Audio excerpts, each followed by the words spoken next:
ನೋಡಿ, ಅಲ್ಲಿ it is a court monitored. ಇದು ಕೋರ್ಟ್ ಅವರು SITಗೆ ಕೆಲವು ಪ್ರಶ್ನೆಗಳನ್ನು ಕೇಳಿದ್ದಾರೆ. SIT ಚೀಫ್ ಅದಕ್ಕೆ ಕೋರ್ಟಿಗೆ ಉತ್ತರ ಕೊಡ್ತದೆ. ಅದು ಇಲ್ಲಿ ನಾವು ಬಹಿರಂಗವಾಗಿ ಚರ್ಚೆ ಮಾಡ್ಲಿಕ್ಕೆ ಆಗೋದಿಲ್ಲ. ಅದು ಕೋರ್ಟಿಗೆ ಉತ್ತರ ಕೊಟ್ಟಾದ್ಮೇಲೆ ತಮ್ಗೆ ತಿಳಿಸ್ತೀನಿ. ಅರ್ಜಿಯಲ್ಲಿ ಕೂಡ ಈಗ ಷಡ್ಯಂತ್ರ ನಡೆದಿರೋದಕ್ಕೆ ಬೇರೆ ಬೇರೆ ಭಾಗದಿಂದ ದುಡ್ಡು ಬಂದಿದೆ. ಕೆಲವರು ಈಗ 200 ನೋಡಿ, ಅದು ಮಾಧ್ಯಮದಲ್ಲಿರ್ಬೋದು, ಕೋರ್ಟ್ನಲ್ಲಿ ಸಬ್ಮಿಟ್ ಮಾಡಿದ್ದಾರೆ ಅಂತ ಹೇಳ್ತಾ ಇದ್ದಾರೆ. ಮಾಧ್ಯಮದಲ್ಲಿ ಕೂಡ ಪ್ರಕಟಣೆ ಆಗಿದೆ. It is not a small amount ಅಲ್ಲ. 200 crores ಅಂತ ಹೇಳ್ತಾ ಇದ್ದಾರೆ. ಅದು ಎಷ್ಟು ನಿಜಾನೋ ಎಷ್ಟು ಸುಳ್ಳೋ ಗೊತ್ತಿಲ್ಲ. ಆಮೇಲೆ ಅದೇ ವ್ಯಕ್ತಿ ತಾನೇ ಇವೆಲ್ಲಾನು ಹೇಳಿರೋದು. ಸೊ ಅವರು ಎಷ್ಟು ಸತ್ಯ ಹೇಳ್ತಾ ಇದ್ದಾರೆ, ಎಷ್ಟು ಸುಳ್ಳು ಹೇಳ್ತಾ ಇದ್ದಾರೆ ಅಂತ ಪರಿಶೀಲನೆ ಮಾಡಬೇಕಾಗುತ್ತೆ. ಈ ಕೋರ್ಟ್ ಅವರು SIT ಚೀಫಿಗೆ ಉತ್ತರ ಕೊಡಕ್ಕೆ ಹೇಳಿದ್ದಾರೆ. ಅಲ್ಲಿ ಕೊಟ್ಟಾದ್ಮೇಲೆ ತಮ್ಮ ಮುಂದೆ ಬರ್ತೀವಿ. ಬಿಟ್ಕಾಯಿನ್ ED ಚಾರ್ಜ್ ಶೀಟ್ ಆಗಿದೆ.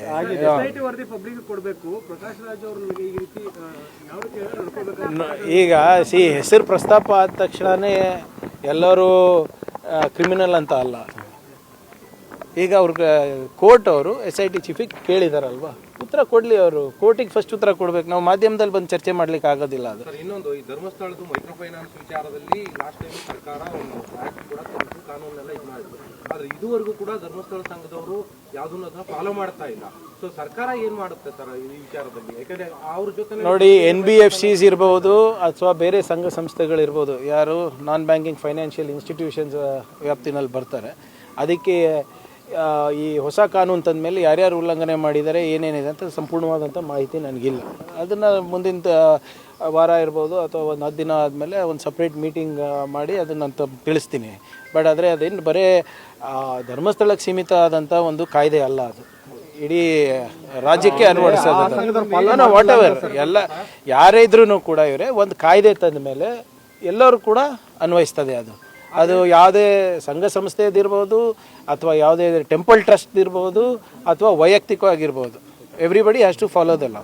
ಆದರೆ ಧರ್ಮಸ್ಥಳ ಸಂಘದಲ್ಲಿ 106 ಕೋಟಿ ರೂಪಾಯಿ ಕ್ಯಾಶ್ ಟ್ರಾನ್ಸಾಕ್ಷನ್ ಆಗ್ತಾ ಇದೆ. ಯಾಕಂದ್ರೆ ಯಾರ ಹತ್ರನೂ ಅವರು ಆನ್ಲೈನ್ ಪೇಮೆಂಟ್ ತಗೊಳ್ತಾ ಇಲ್ಲ. ಅದೇ ಏನಿದ್ರು ಕೂಡ ಅದು ತನಿಖೆ ಮಾಡಬೇಕಲ್ಲ. ಯಾಕಂದರೆ ಕಂಪ್ಲೇಂಟ್ ಏನಿದೆ ಅಂತ ಸಂಪೂರ್ಣ ಮಾಹಿತಿ ನನಗಿಲ್ಲ. ಈಗ ತಾವು ಹೇಳಿದ್ಮೇಲೆ ನನಗೆ ಗೊತ್ತಾಗಿರೋದು. Will check on it. But ಒಂದು ಕಾಯ್ದೆ ತಂದ ಮೇಲೆ it is not limited to an individual or one particular institution.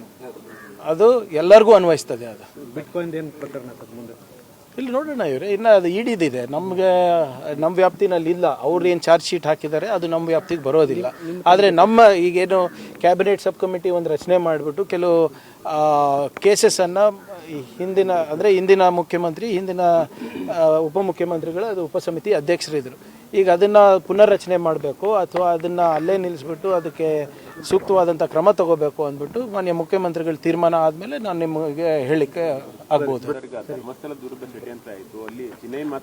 ನೋಡಿ, ಅಲ್ಲಿ it is a court monitored. ಇದು ಕೋರ್ಟ್ ಅವರು SITಗೆ ಕೆಲವು ಪ್ರಶ್ನೆಗಳನ್ನು ಕೇಳಿದ್ದಾರೆ. SIT ಚೀಫ್ ಅದಕ್ಕೆ ಕೋರ್ಟಿಗೆ ಉತ್ತರ ಕೊಡ್ತದೆ. ಅದು ಇಲ್ಲಿ ನಾವು ಬಹಿರಂಗವಾಗಿ ಚರ್ಚೆ ಮಾಡ್ಲಿಕ್ಕೆ ಆಗೋದಿಲ್ಲ. ಅದು ಕೋರ್ಟಿಗೆ ಉತ್ತರ ಕೊಟ್ಟಾದ್ಮೇಲೆ ತಮ್ಗೆ ತಿಳಿಸ್ತೀನಿ.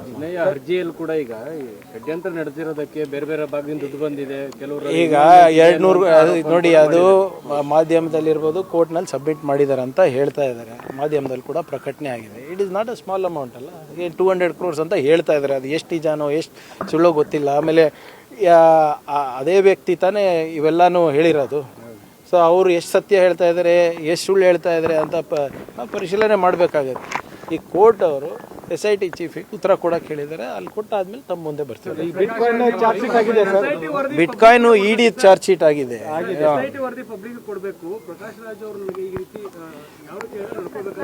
ಈಗ ಹೆಸರು ಪ್ರಸ್ತಾಪ ಆದ ತಕ್ಷಣನೇ ಎಲ್ಲರೂ ಕ್ರಿಮಿನಲ್ ಅಂತ ಅಲ್ಲ.